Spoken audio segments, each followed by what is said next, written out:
Good morning, Standard 5 students. Today I'll start Chapter 8 Science Standard 5.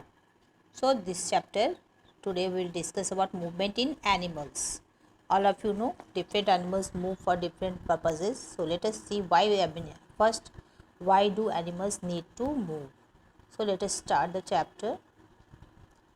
Why do animals need to move? So, first question is that why do animals need to move?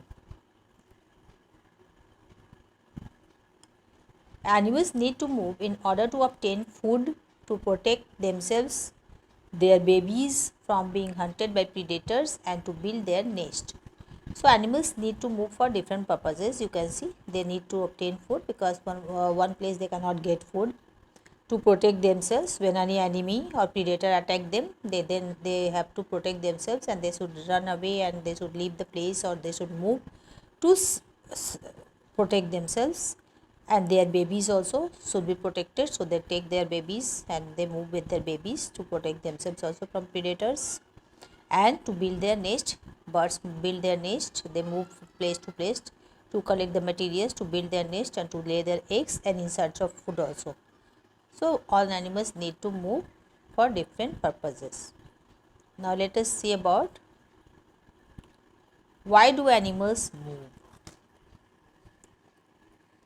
So we will see, you can see in this picture, some picture is given there, some purposes it is shown in this picture. uh, Fighting for territory, some animals fight for territory, that means they have to survive by fighting with others to get their food. Climb for food, some animals climb on the trees to get their food. Migration, some migratory birds are there like Arctic tern, they move from North Pole to South Pole in search of food also, and for the harsh weather condition also. To stock for food, they collect their food and they hunt their food. And for mating also, some animals move from one place to another place. So these are the different purposes for which animals move from one place to another. Now, types of movement in animals. Animals of all shapes and sizes move around in many different ways.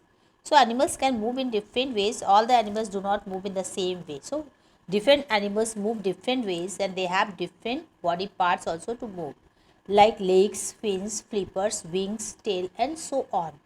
Different types of movement in animals are hop, skip, jump, run, slither, slide, glide, fly, swim, burrow, climb, soar, hover, creep, crawl, wiggle. The list of ways animals move is endless. So there are so many ways by which animals can move. So let us see the animals one by one, what were their movements. So first movement is fly. Animals that fly. We will discuss about the animals which can fly. The only animals that can truly fly are birds, insects, and bats. Other animals manage to travel through the air by gliding from great heights.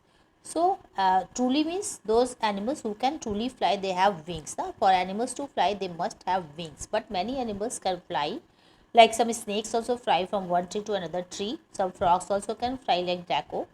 But some animals are there, those who can truly fly, they have wings. But some animals can glide from one place to another place to great heights, and these are not actually truly flying animals. So let us discuss about truly flying animals. You can see flying animals in this picture also given: birds, bat, and butterfly.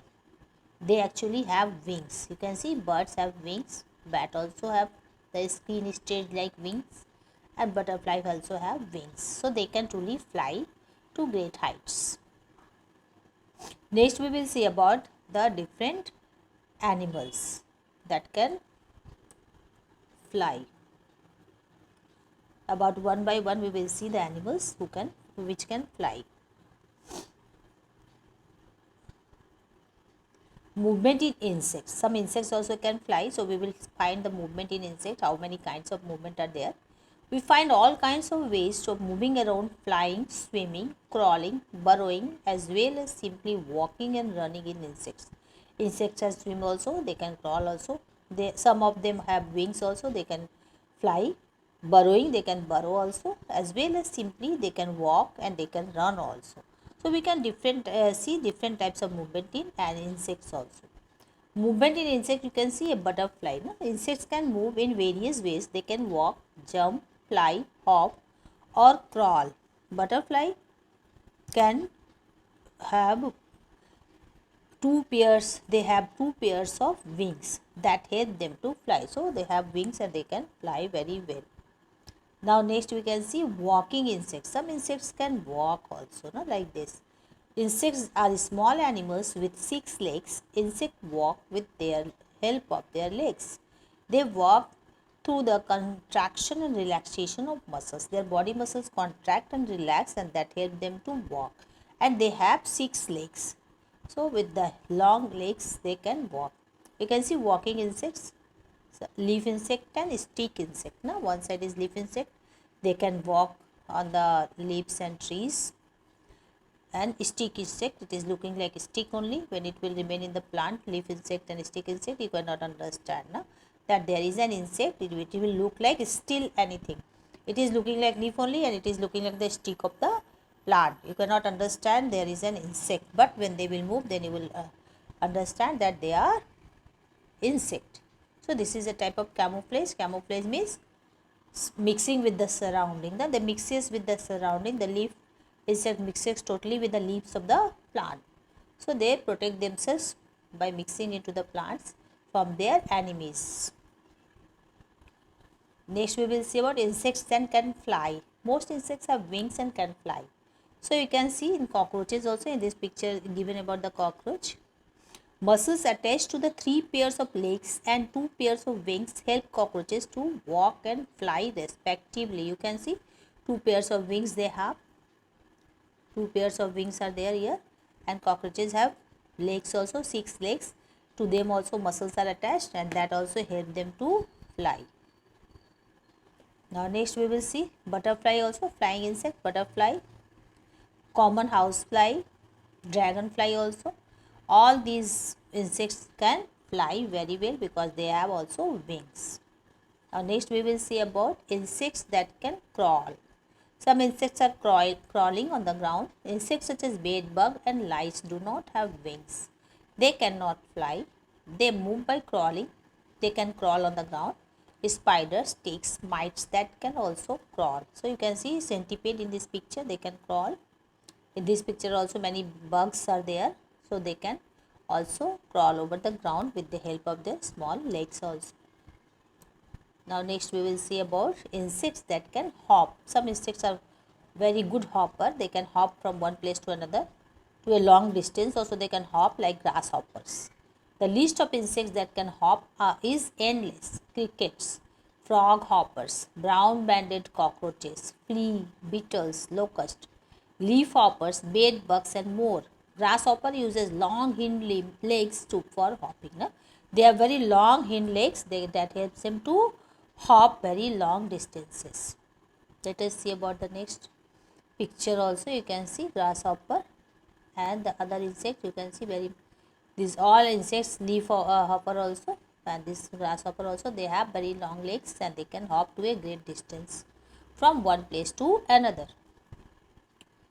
Insects that can swim. Some insects can swim on the inside the water or in the water. Insects like water boatman, which live in water, use their legs as oars for swimming. You can see 2 legs, long legs are there. Water boatmen have 2 long legs that is used as oars to swim in the water. So it is called water boatman. The insect name is according to their property. Birds that can fly. Birds are the two animals that can fly very well. They have very much good muscles, strong muscles. They have good lung capacity also, and they have feathers also and wings also. Most birds can fly. The 4 limbs of a bird are in the form of wings. The wings have feathers. The wings are attached to the breastbone of the bird with the help of strong muscles. The wings are attached to the, like our 4 limbs. Our 4 limbs are there, and their 4 limbs has been transformed into wings.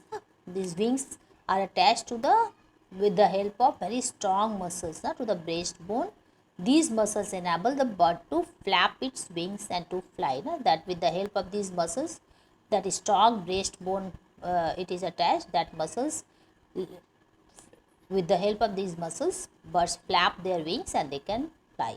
A bird uses its hind limb when it lands after a flight.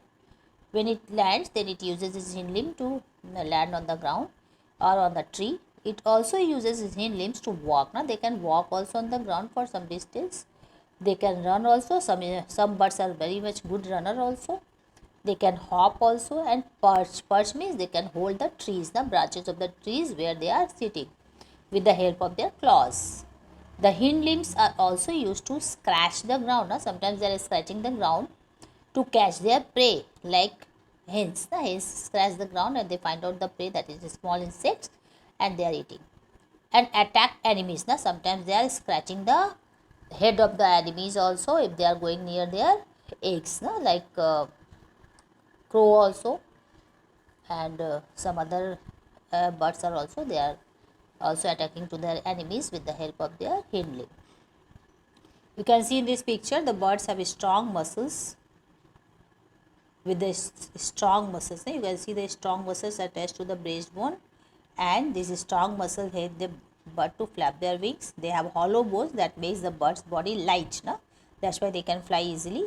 They have large lungs, that means their lung capacity is very good. They can breathe air and they can have the energy to fly long distances. Some birds can fly very long and high above the sky. You can see highest flying birds are there. Some birds can fly very high, like vultures, kite, and eagle. They can fly very high distances. They have very much high lung power, and their strong muscles help them to fly very long distances. Albatross. Albatross is also a very good flying bird. It has very long wings and they can fly very long distances, and they can catch the prey also during flying. They are going to the sea and they catch the prey. Next you can see pigeon. Pigeon is also very good flying bird. Its wings are also very big and very much strong muscles are there that can help them to fly. Now next we will see some birds that cannot fly also. Now we can see some birds that cannot fly. Though all the birds have wings, some are unable to fly because their wings are too weak for flying. Some birds like emu, ostrich, penguin and kiwi cannot fly as their wings are too small and weak in comparison to their large bodies. Their large bodies are very big bodies, but their wings are so weak that cannot take the heavy body to the air. So we can see this all ostrich. You can see in this picture ostrich is there. After that you can see emu, penguin also. There is penguin, that is, they are also flightless birds. You can see kiwi also. Kiwi is also flightless bird. After that you can see next emu. Emu is also a big flightless bird. It cannot fly. And after that cassowary, also a big bird that cannot fly. So this is the end of this all topic about the flying and not flying birds. So thank you students. We will meet in the next class. Thank you all.